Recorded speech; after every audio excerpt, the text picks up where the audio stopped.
September tanggal 21, jamnya itu jam 8. Mana PCR dia? 8 di Oh lima. iya betul. Udah beres. Kakak lagi Baru di sini boleh. ininya Putri komunikasi bentar ini lagi tidak kesini terlalu atau penting. kapan lagi? Nah ini untuk mau tadi di screenshot mau masukin ke USB-nya, nanti kakak dites dulu USB stick-nya, tes USB stick nanti dicolokkan, dites. Untuk memasukkannya di sini di bagian bawah ada tempat flash disk, dicolokkan nanti dites USB-nya. Untuk ngedownload data-datanya juga sama di sini tuh ada ini, ada LeadCoView. Jadi misalkan dokternya itu mau mengadakan penelitian terkait pasien yang sebelumnya, itu tuh bisa di monitornya itu videonya dari awal pemasangan sampai grafik dari awal pemasangan sampai dicopotkan selama datanya masih ada, bisa di-download Bu. Datanya bisa di-download. Nanti dilihatnya di komputer, di laptop, di softwarenya ada LeadCoView namanya. Ini di-download datanya, bisa dipilih, nanti masukkan flash disknya. Tuh, bisa dipilih ininya. Seperti ini, JPG berarti yang di screenshot tadi, colokan ininya, nanti kalau ada flash disknya tersambung bisa di-download di situnya. Nanti otomatis ada di flash disknya. Ini kayak sekarang saya mau demonstrasi saja. Bisa pilih demo, mungkin ibu bapak mau mengadakan pelatihan supaya tidak usah dipasang ke pasien, bisa mode demo aja. Di sini ada demo mode. Kalau arterial line pilihnya rapid, kalau yang sinep pilihnya seperti yang tadi bisa dipilih sinep. Kalau sekarang kalau yang arteri bisa dipilih ini. Sama mungkin izin sharing juga, sebenarnya Litco ini ada fitur BIS-nya, tinggal nambah modulnya. BIS itu apa? BIS itu Bispectral Index, itu untuk mengukur tingkat kesadaran pasiennya. Itu ada di paketannya, ada sebenarnya, cuman kalau yang di sini itu cuman sampai sinepnya aja. Untuk mengukur kedalaman anestesi pasien seperti EEG-nya, SQ-nya dan yang lainnya.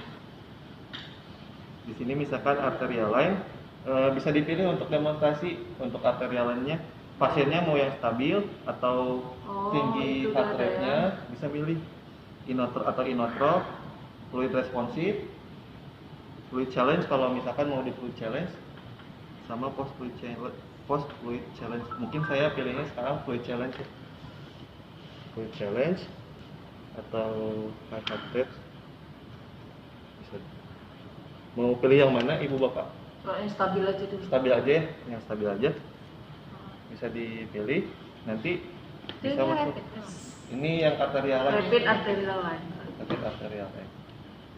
Bisa di start, masukin detail pasiennya, misalkan ID-nya nggak salah, pasiennya misalkan adult, tingginya 170, beratnya 68, umurnya 30. Ininya pilih yang arterial, kalau yang tadi kan non invasif, sekarang pilih yang arterial, bisa di start. Di sini ada demonstration data, ada data demonstrasi. Kalau yang tadi cuman ini waktunya aja. Ini demonstrasi. Jadi ini demonstrasinya udah terukur ke pasiennya, contohnya. Ini ada. Ini detailnya, misalkan CO-nya belum terlalu sesuai, baru di apa namanya itu, baru di echo. Misalkan nilai echo-nya 6, bisa dimasukkan di sini. Kalibrasi CO, nanti misalkan nilai echo-nya itu di 6. Enter. Nanti akan otomatis menyelaraskan ininya, si algoritmanya itu. Untuk yang arterial line ini, untuk fluid challenge-nya, protokolnya lebih banyak Bu dari yang tadi. Mas event. Ada sama steroid, fluid challenge kita.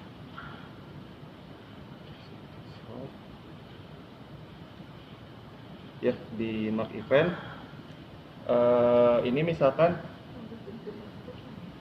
fluid challenge respon Oh ya, di sini di event respon ya, mau fluid challenge-nya di event respon masukkan misalkan mau seperti tadi dopamin di inotropi ininya misalkan dopamin tadi di berapa biasanya Bu dopaminnya? Apa nih? Kita buat aja 5 mikro. 5 mikro ya, 5 mcg. Nah nanti tuh bisa di start, ini udah ada tandanya bisa di start. Udah nge-start, nanti tuh ada persentasenya untuk ngelihat apakah berhasilannya itu di protokolnya untuk fluid challenge.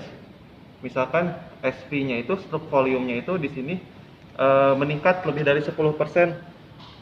Ini perlu di recheck. Lalu kalau udah turun dari 10% bisa di fluid challenge lagi gitu. Gimana lihat normal range-nya? Di sini ada persentase keberhasilannya. Di protokolnya.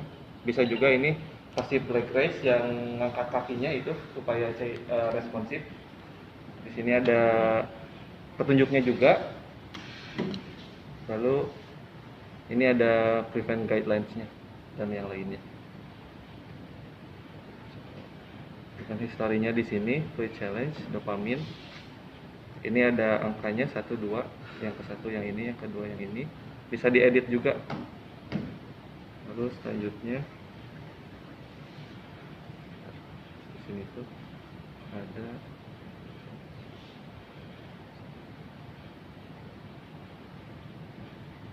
kalau ini bisa di stop, bisa langsung dipencet di sini. Lalu bisa diganti juga CO, SPR, berapa persen ininya responsifnya bisa diganti. Kan udah bisa di stop. Bisa fluid challenge yang lainnya. Jadi di event respon untuk mau tindakan bisa memilih event respon supaya ada tandanya gitu. Mungkin sampai sini ada yang perlu didiskusikan dulu. Itu tanda event responnya kok ada di tengah, Bang. Itu menghilangkan yang kayak gitu nanti gimana? Untuk menghilangkannya bisa dipencet lagi, Bu. Bisa dipencet. Ini yang event respon.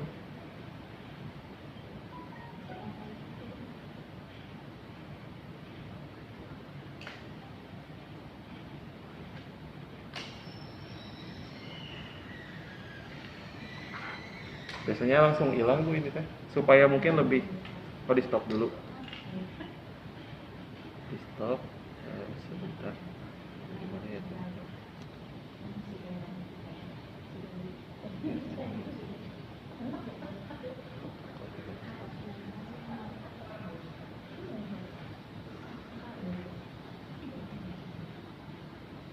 Untuk ini bisa di kayak ini jajarannya di sini bisa diganti. Jadinya berarti preload respon. Jadi Apa supaya yang pencet preloadnya tadi? ada. Rick, di tempat yang tadi di sini juga. Jadi ini tuh supaya event responnya mau di sini, supaya ininya tidak hilang, jadi ditampilkan di sini. Mau ngilangin lagi, cukup pencet yang preload responnya gitu. Di bawah juga bisa.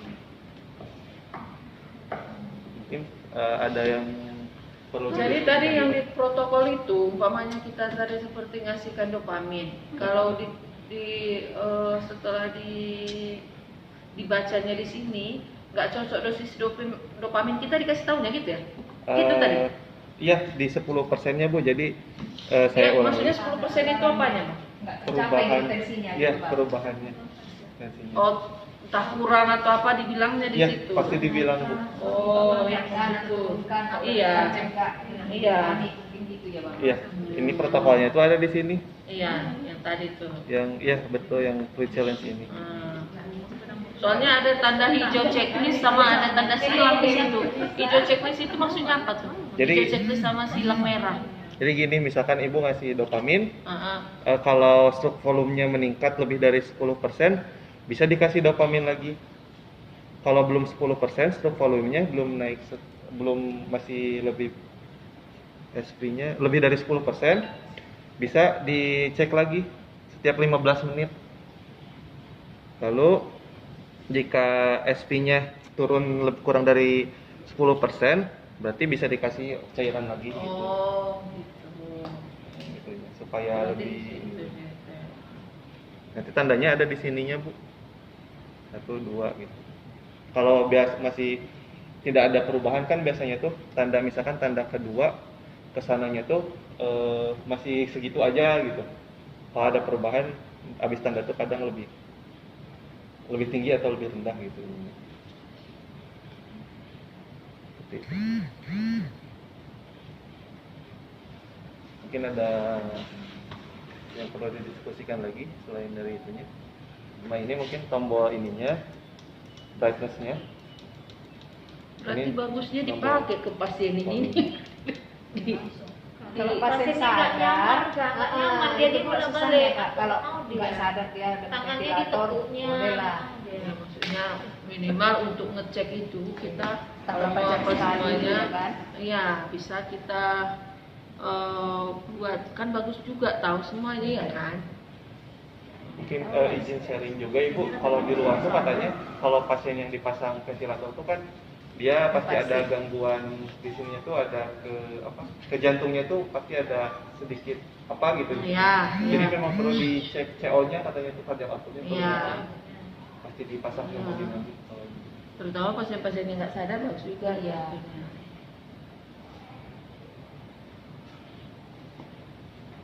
Sama ini Bu, kalau sebenarnya tuh izin promosi ventilator kami itu ada yang bisa ngukur CO Bu. Jadi tinggal masukkan tekanan darah, nanti CO-nya itu ada ke monitoring, ada ventilator yang kayak gitu. Udah itu tadi kalau dia pakai arterial line, tadi kan pakai kabel USB, itu Ya. kabel USB yang biasa aja, bisa. Kabel USB-nya ada khusus dari Ritco Bu. Oh, ada khusus. Nanti bisa request ke saya. Kemarin sih itu yang nggak ada Kak, seharusnya digabungkan kemarin. Kemarin Nggak ini bisa. waktu belinya memang nggak include kabel USB. Kalau di sini pasien monitornya Enggak, kemarin tuh nggak bisa kemarin gitu. ada merek apa aja Bu pasien monitornya? Soalnya Pasien ini monitor kami ada merek apa? yang ada Apa namanya? IBP-nya Bu. Apa mereka